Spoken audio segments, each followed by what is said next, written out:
It's the 25th of May 1982, and two pairs of Argentinian jets roar low over the Falkland Islands on their way to what could be a one-way mission. They're led by Captain Pablo Carballo, and he and his men are flying old and poorly equipped A-4 Skyhawk jets loaded with bombs.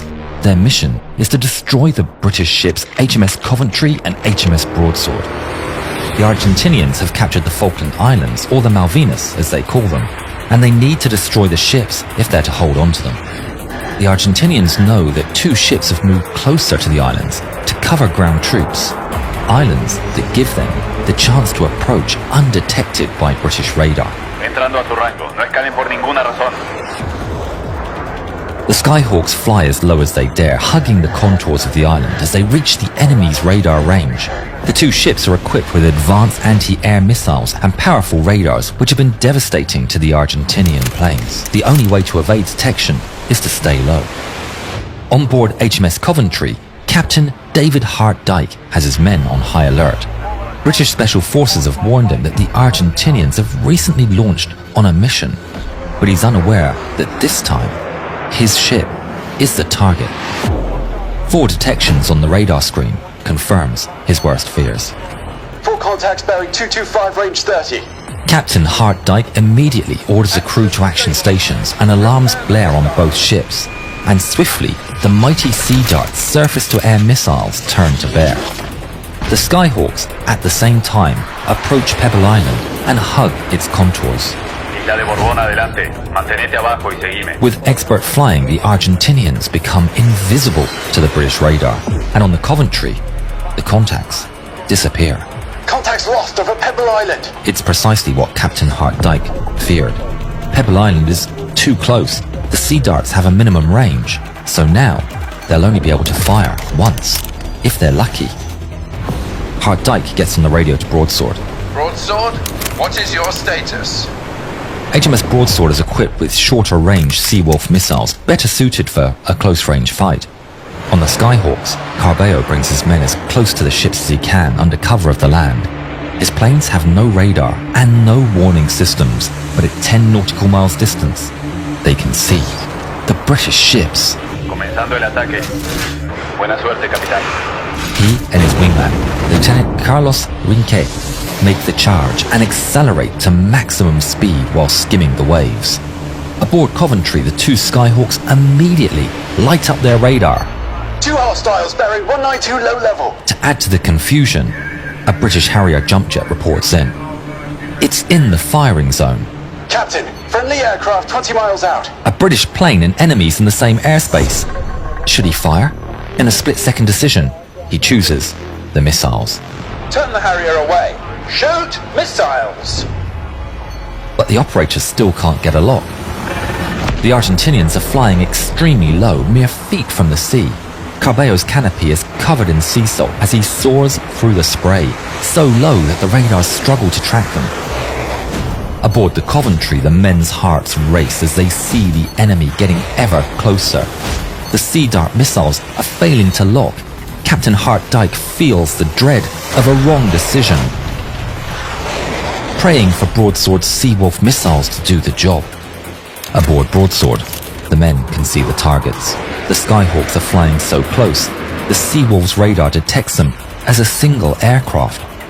They lock the target as the Argentinians barrel down towards them. But then, the single contact splits into two, and the two sets of coordinates crash the missile guidance system. The missiles are not responding. Restart them. There's no time. Lookouts aboard Coventry see the Skyhawks with the naked eye and shout with alarm. In a last-ditch effort, HMS Coventry's deck guns turn to bear and open fire, soon joined by the roar of personal machine guns and rifles, sailors firing from all across the deck. Carballo sees the splashes of the shells striking the sea and the tracers of the British bullets drawn closer, refining their aim. The enemy ship is right there. He can taste victory. But the shells are getting closer. He can feel it. They're not going to make it. Cambiar otro! He orders to swap targets, setting his sights on Broadsword. The two planes pull to the side and away from Coventry's guns, roaring by her deck as they line up their pass. The two Skyhawks pull the triggers and their 1,000-pound bombs are released. They fall down into the sea and splash onto the ocean surface. It redirects them upwards as they bounce, skipping like stones. Broadsword sailors see the two massive bombs bounce twice as they head down towards them. One bomb hits the sea and sinks short of the broadsword, but the other doesn't.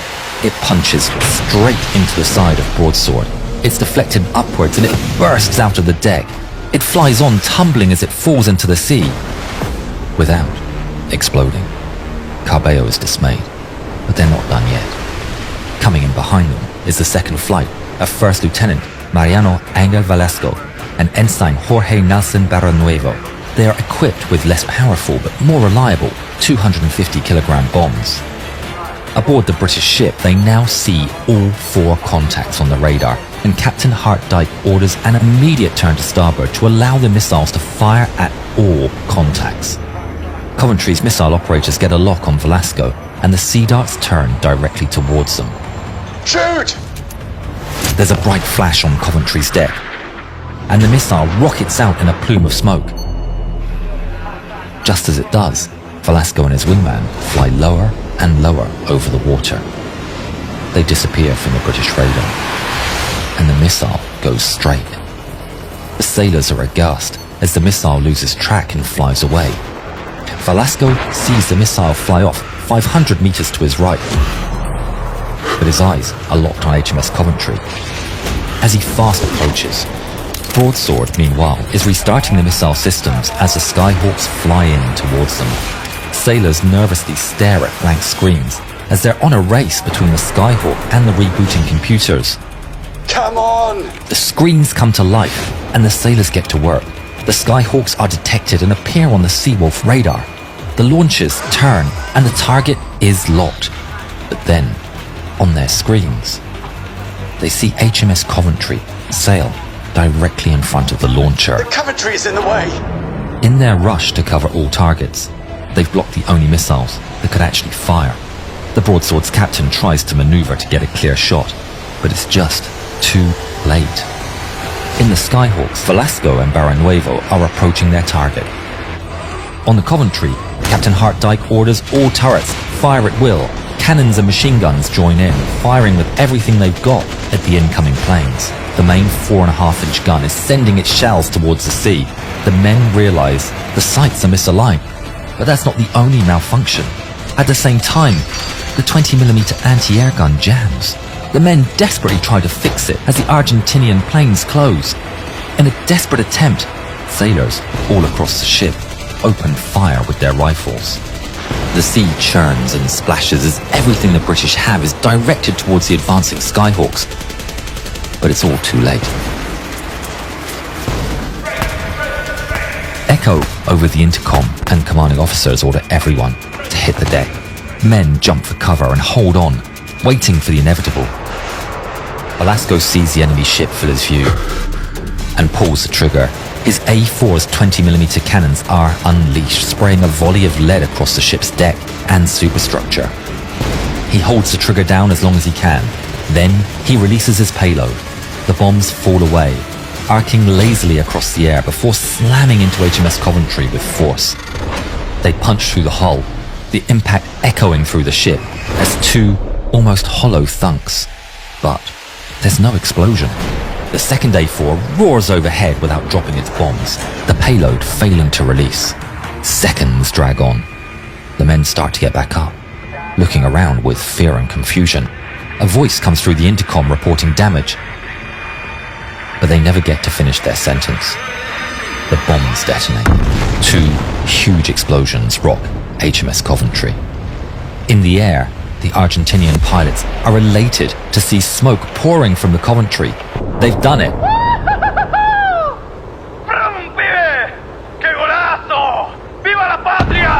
One explosion right under the bridge breaks a massive hole in the side of the ship and destroys the computer room.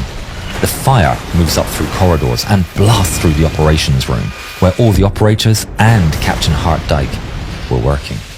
The second one explodes in the forward engine room, starting a massive fire and taking out electrical and propulsion power from the ship. Captain Hartdyke comes back to his senses. He's surrounded by smoke and destruction. Screams fill the air. He tries to see who's making them, but they appear to come from everywhere and nowhere at the same time. He staggers to his feet and realizes the ship is listing. He attempts to use his intercom, but is completely dead. It's no use. He needs to get out. Captain Hartdyke slowly works his way through the smoke and corridors as he listens to the ship groaning and cracking underneath him. He manages, somehow, to find an exit and emerges into the cool air of the South Atlantic. Now on deck, he's filled with concern for his men, but instead of chaos, he's met by an extremely professional evacuation. His team of sailors practiced this and are now springing into action. Men rescue their fellow sailors from the smoke-filled cabins and provide medical attention on deck, as others prepare the survival rafts and help more sailors put on their survival gear. Hartdyke feels the deck shift beneath his feet as the hull lists. He's dazed and wounded, and amidst the chaos, he has to sit down on the rapidly listing hull, while others abandon the ship. All but Captain Hartdyke. After all the men have gone, Hartdyke is alone on the upturned hull of the Coventry. He casts one last look around the smoking ship. He's done his duty. And finally, as the last man aboard, he enters the last survival raft and drifts away from his command. Due to the professionalism of the British, 170 survivors would be picked up from the water by HMS Broadsword and the British rescue helicopters, but tragically, 19 lost their lives in the battle. All of the Argentinian pilots make it back to base and land successfully. They'd done it, but their victory did not turn the tide of the war. For another great modern air battle, check out this film on when MiG-29s ambushed Eagles in Iraq.